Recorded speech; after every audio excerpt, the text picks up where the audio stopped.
Donc, comme vous voyez s'afficher, le titre de cette méditation, c'est le combat spirituel.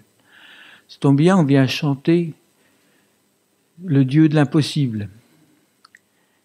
Et quelquefois, les combats, s'ils dépendaient que de nous, eh bien, ils passeraient dans l'impossible. Mais est-ce que le combat, le mot combat, n'est pas un peu exagéré? Est-ce qu'il y a vraiment des combats spirituels? En tout cas, c'est bien ce mot-là que les apôtres emploient dans les épîtres. On peut trouver dans 1 Corinthiens chapitre 14, Colossiens chapitre 2, 1 Timothée chapitre 6, 2 Timothée chapitre 4, Hébreux chapitre 10. On voit que c'est ce mot-là qui est employé par les apôtres pour parler de leur lutte, des combats. Et quand l'apôtre Paul parle de ses compagnons d'œuvre, il parle aussi de ses compagnons de combat. C'est le cas dans Philippiens chapitre 2, dans Philémon chapitre 1. Alors, de quel combat s'agit-il? Parce qu'un combat peut quelquefois en cacher un autre. Et pour illustrer cela, j'aimerais vous lire un récit du livre de l'Exode, chapitre 17, les versets 8 à 14. Amalek vint combattre Israël à Réphidim.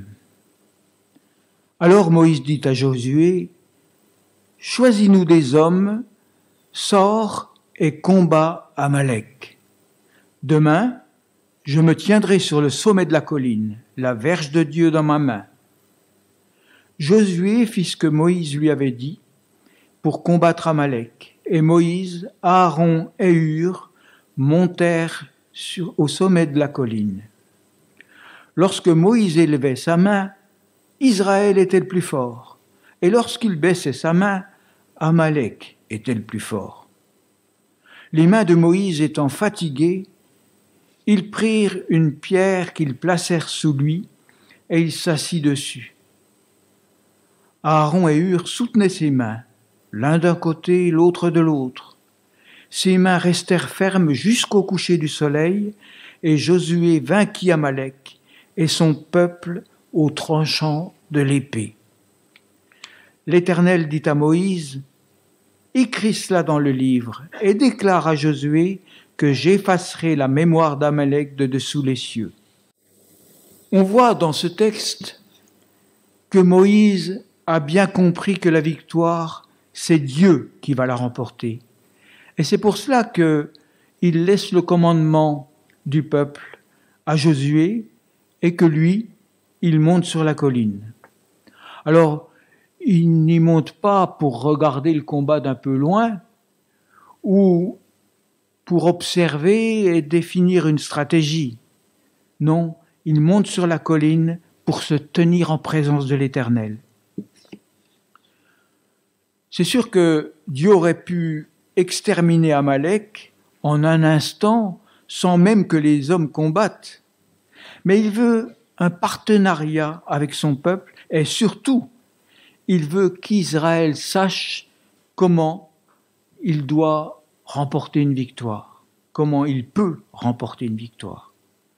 Le texte nous dit que quand Moïse baisse les bras, Amalek est plus fort, et que quand Moïse lève les bras, Israël est plus fort. C'était pas forcément évident pour les combattants, mais le combat, il n'était pas vraiment dans la vallée. Le vrai combat, il était sur la colline. Sans doute que certains des combattants se sont rendus compte que l'intercession de Moïse était la clé de la victoire. Mais je pense que pour la plupart des combattants, ils pensaient que c'était leur épée qui était efficace, que c'était leur épée qui faisait la différence.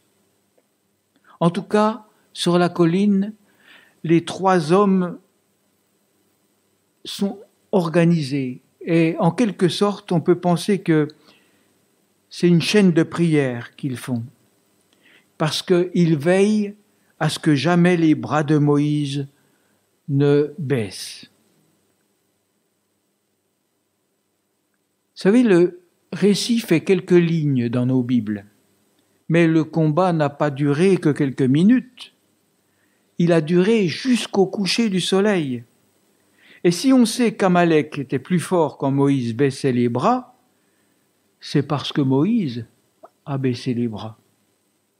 Et ce n'est pas banal, parce que ça signifie que chaque fois que Moïse a baissé les bras, des hommes du peuple d'Israël, des combattants, sont tombés sur le champ de bataille, blessés, peut-être même tués. Croyez-moi, quand Moïse, épuisé, baissait les bras et qu'il voyait que ses frères, ses amis du peuple, tombaient sous l'épée adverse, malgré la fatigue, malgré la difficulté, bien vite, il devait remonter ses bras. Et c'est pour ça que Hur et Aaron ont vu tout de suite qu'il fallait aider Moïse, qu'il fallait soutenir ses bras. Et Moïse a tenu avec persévérance jusqu'au coucher du soleil. À la fin, le texte nous dit que la victoire est remportée. Et c'est même une victoire définitive, puisqu'il y a cette promesse de Dieu, « J'effacerai la mémoire d'Amalek de dessous les cieux ». Comme je le disais, le combat semblait être dans la vallée, avec des lances et avec des épées. Et d'ailleurs, c'était nécessaire que le peuple se batte avec ses lances et ses épées. Mais la victoire, elle s'est remportée sur la colline avec les bras levés vers l'Éternel. Alors nous sommes, nous aussi, confrontés à des combats où nous avons à utiliser nos lances et nos épées, c'est-à-dire avec les moyens terrestres que Dieu a mis à notre disposition, tout en sachant que la victoire ne peut être remportée que les bras levés vers l'Éternel. Nous devons agir et lutter, mais si la prière n'accompagne pas notre combat, eh bien, nous n'obtiendrons jamais la victoire. Ne nous trompons pas non plus d'adversaire. Pour combattre, il faut savoir qui est notre ennemi. Et ce n'est pas toujours si évident de savoir discerner qui est notre ennemi. Nous subissons, comme tout le monde, les petits aléas de la vie. Et pour cela, nous avons la capacité de résister.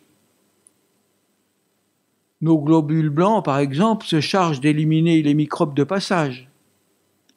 Notre patience, même si elle est limitée, elle vient à bout des difficultés passagères. Et puis, notre dentiste sait soigner nos caries, et pourtant, il y a des attaques qui vont bien au-delà de ces petits moyens-là pour résister. L'apôtre Pierre, dans sa première épître, au chapitre 5, versets 8 à 9, écrit « Soyez sobres, veillez, votre adversaire le diable rôde comme un lion rugissant, cherchant qui il dévorera. Résistez-lui avec une foi ferme, sachant que les mêmes souffrances sont imposées à vos frères dans le monde. » L'apôtre nous désigne un adversaire contre lequel nos petits moyens humains sont impuissants. Cet ennemi-là, il peut nous attaquer sur différents fronts. Et même, quelquefois, il nous attaque sur plusieurs fronts à la fois. Et je pense que vous avez tous fait cette expérience-là, que quelquefois nous subissons une attaque, et puis il y a une deuxième vague qui arrive sans que nous ayons déjà surnagé à la première. Il y a un exemple qui nous est donné dans la Bible qui est significatif de ce combat mené sur plusieurs fronts. C'est celui de Job. Job a été éprouvé dans toutes sortes de domaines. Et je pense que vous connaissez tous ce récit du livre de Job, où il a d'abord été privé de ses biens terrestres, de ses troupeaux, de sa maison, et même de ses serviteurs. Puis ensuite, il a été affecté, il a été attaqué dans ses liens affectifs. Tous ses enfants sont morts. Puis, il a été atteint dans sa santé, couvert, nous dit la Bible, par un ulcère malin. Et ensuite, eh bien, les soutiens qui lui restaient, les soutiens humains, l'ont lâché. Tout d'abord sa femme, qui l'a même encouragé à maudire Dieu et à mourir. Puis ce sont ses amis qui, bien que avec une certaine patience, sont restés vers lui pendant une semaine sans rien dire, ont fini par ni ne savoir comment le consoler, ni par le comprendre, malgré toute leur bonne volonté. Toutes ces épreuves, Job ne les doit pourtant qu'à un seul adversaire, le diable. C'est ce que nous dit la Bible. Alors, si notre adversaire est le même que celui de Job, comment lutter contre lui? Dans la deuxième lettre aux Corinthiens, chapitre 10, versets 3 et 4, l'apôtre écrit « Si nous marchons dans la chair, nous ne combattons pas selon la chair, car les armes avec lesquelles nous combattons ne sont pas charnelles, mais elles sont puissantes par la vertu de Dieu pour renverser les forteresses. »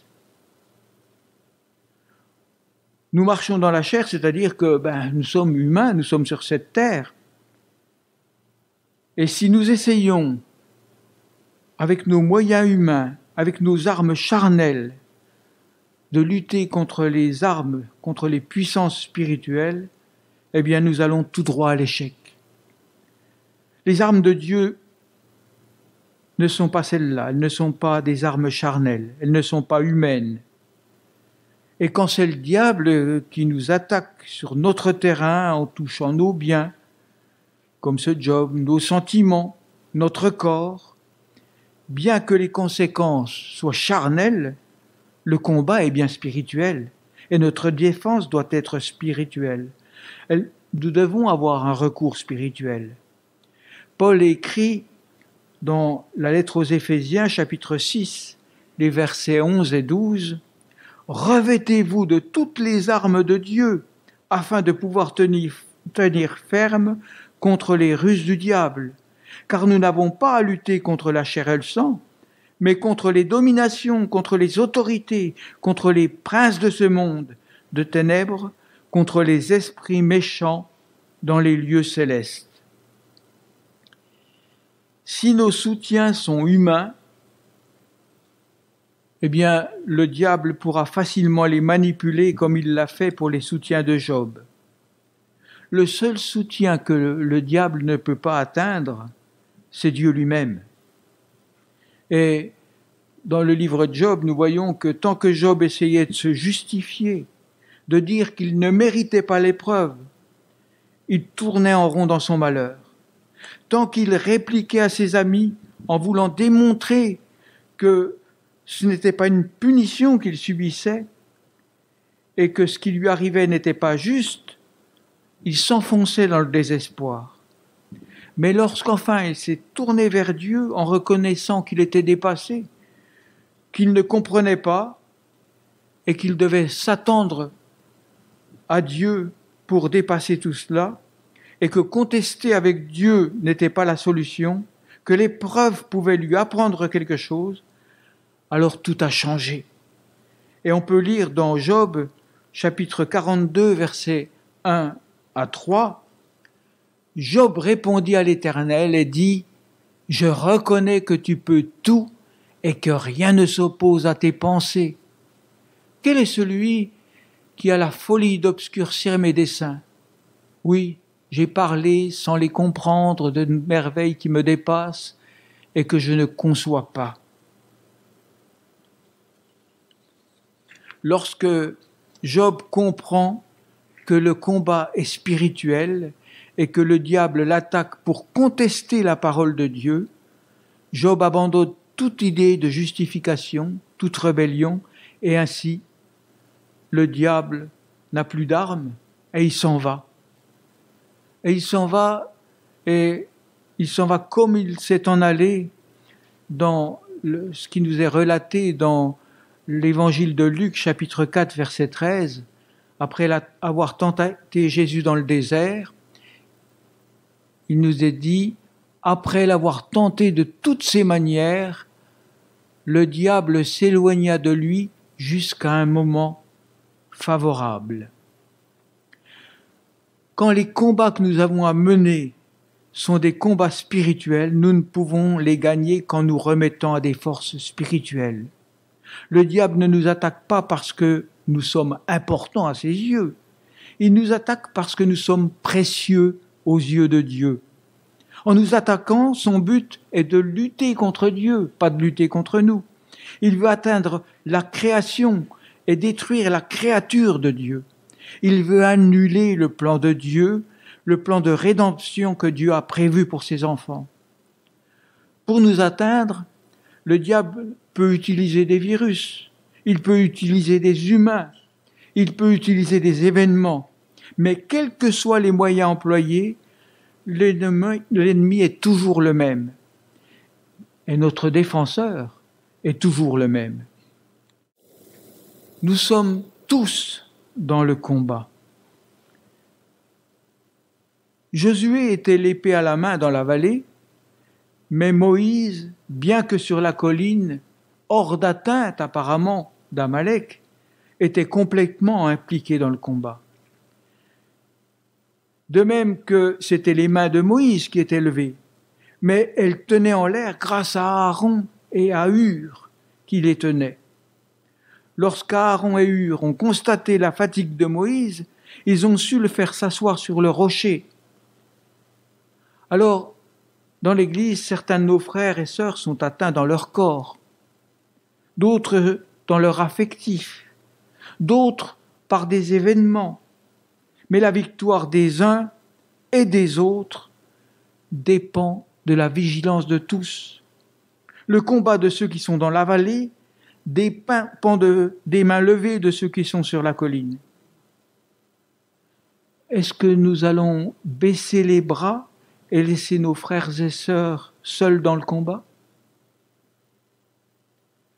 Devant la souffrance d'un frère ou d'une sœur, on se sent souvent vraiment démunis, vraiment silencieux, comme les compagnons de Job. Ils sont restés une semaine silencieux devant la souffrance. C'est une preuve de patience de leur part. C'est aussi une preuve d'humilité. Mais peut-être auraient-ils dû lever les mains vers Dieu. Ils auraient ainsi évité de chercher des raisons aux souffrances de leur ami en l'accusant des pires choses. Ceux qui sont dans l'épreuve ressentent quelquefois le soutien de l'Église, mais souvent, trop centrés sur leur lutte, ils restent les yeux fixés dans la vallée et ils ne voient pas le combat qui se livre sur la colline. Le combat est long pour ceux qui sont l'épée à la main dans la vallée, mais il est long aussi pour ceux qui sont sur la colline. Imaginons que Moïse, lorsqu'il baissait les bras, voyant que Josué reculait devant l'ennemi, se soit mis à l'accuser de mal se battre ou qu'il lui donne des conseils de stratégie, au lieu de relever les bras. Nous pouvons agir de cette manière-là quelquefois devant quelqu'un qui souffre. Nous pouvons peut-être chercher chez lui la raison de son malheur ou trouver toutes sortes de causes au lieu de garder nos bras levés.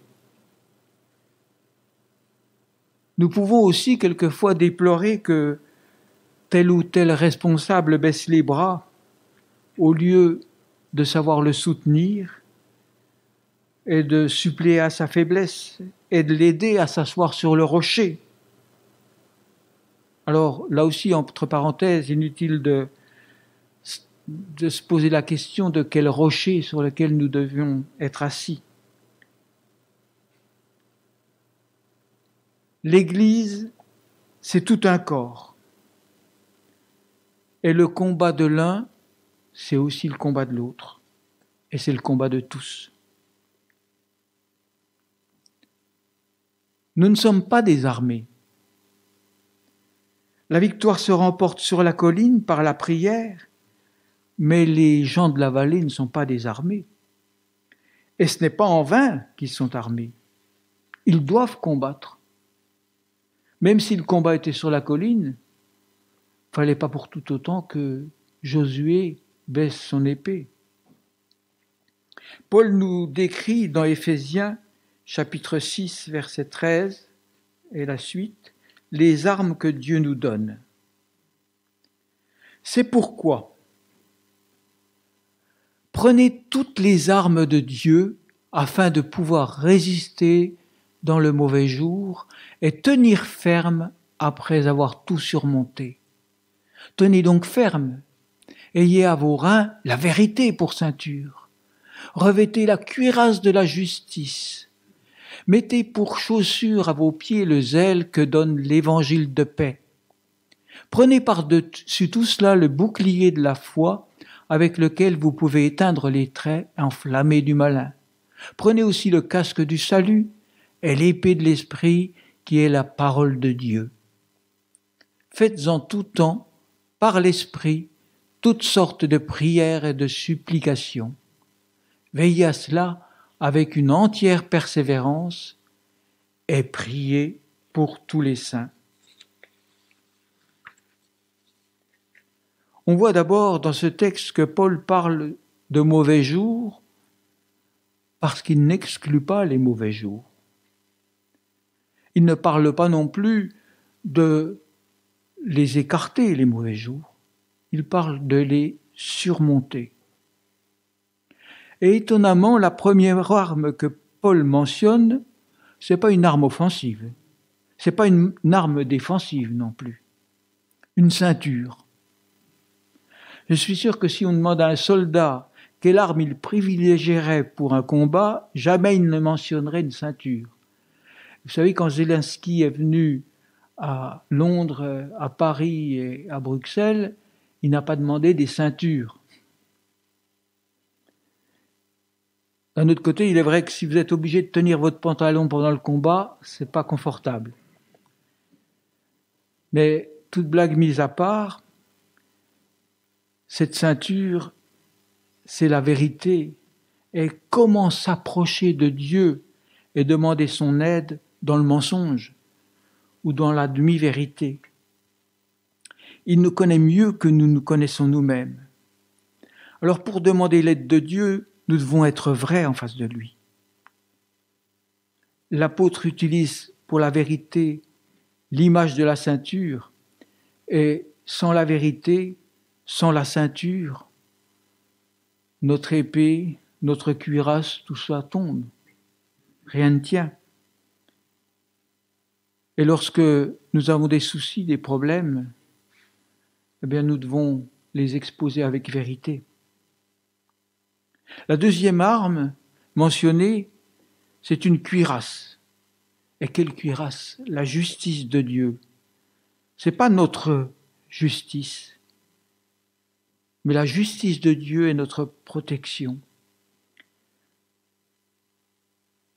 La justice de Dieu, eh bien, elle pourrait nous submerger et nous détruire. Mais la justice de Dieu, elle ne peut pas tolérer que le diable nous atteigne parce que c'est Dieu qui nous a justifiés. Nous sommes justifiés par Dieu parce que nous nous sommes confiés à lui. Nous avons livré notre injustice et il l'a remplacée par sa justice. Dieu est juste et il nous justifie. Et c'est cette promesse qui doit nous rassurer sur l'issue du combat. La troisième arme, ce sont les chaussures du zèle.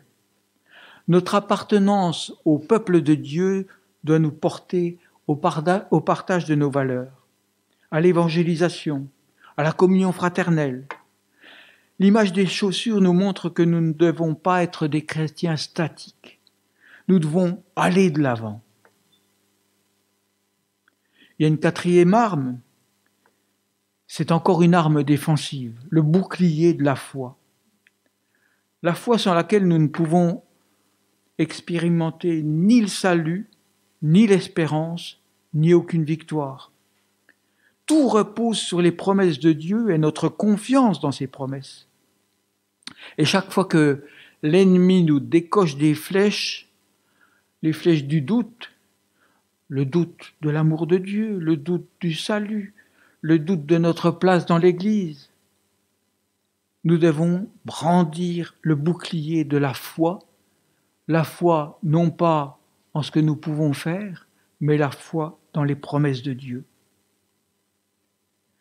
La quatrième arme, c'est encore une protection, le casque du salut.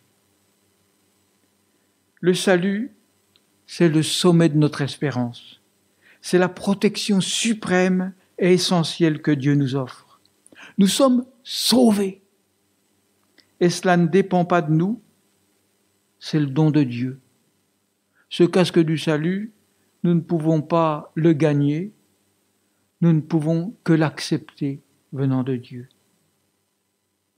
Et nous avons une cinquième arme, c'est l'épée de l'esprit, la seule arme offensive que Dieu nous donne.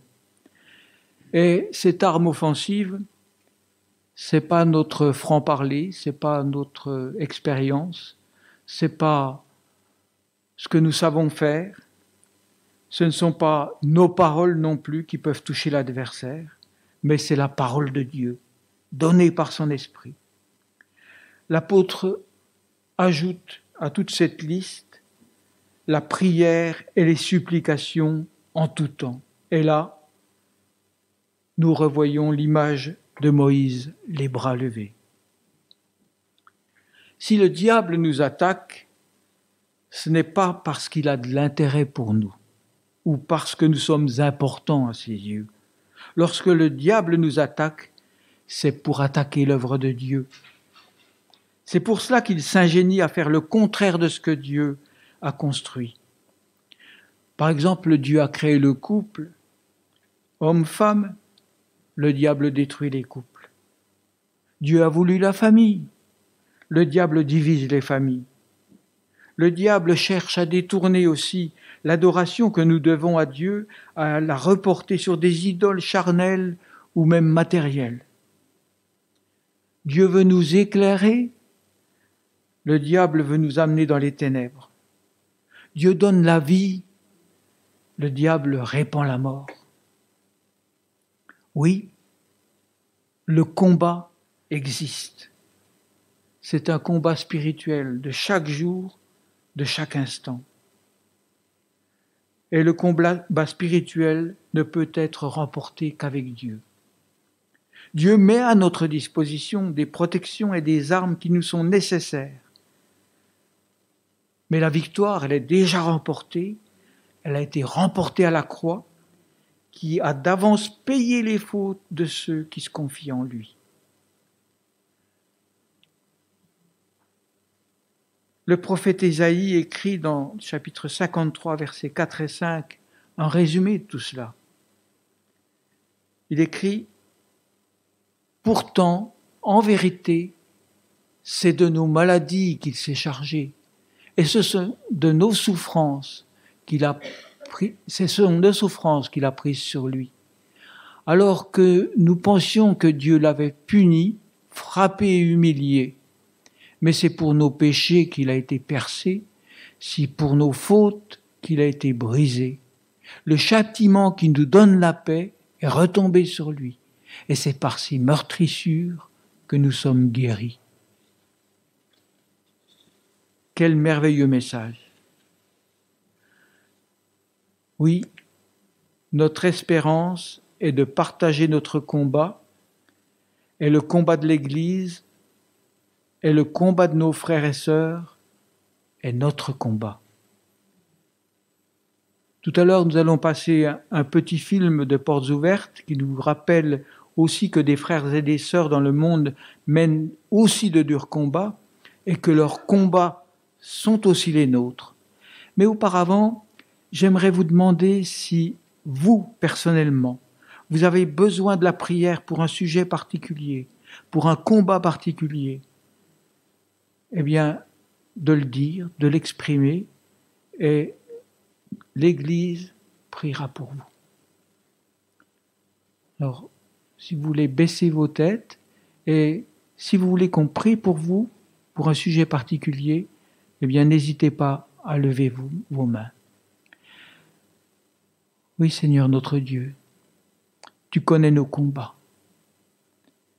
Et c'est vrai que quelquefois, nous avons trop de pudeur pour exprimer quels sont nos combats, trop de retenue pour les exposer.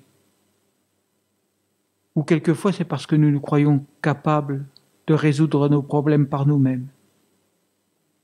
Seigneur notre Dieu, nous ne sommes pas capables de remporter une victoire tout seuls.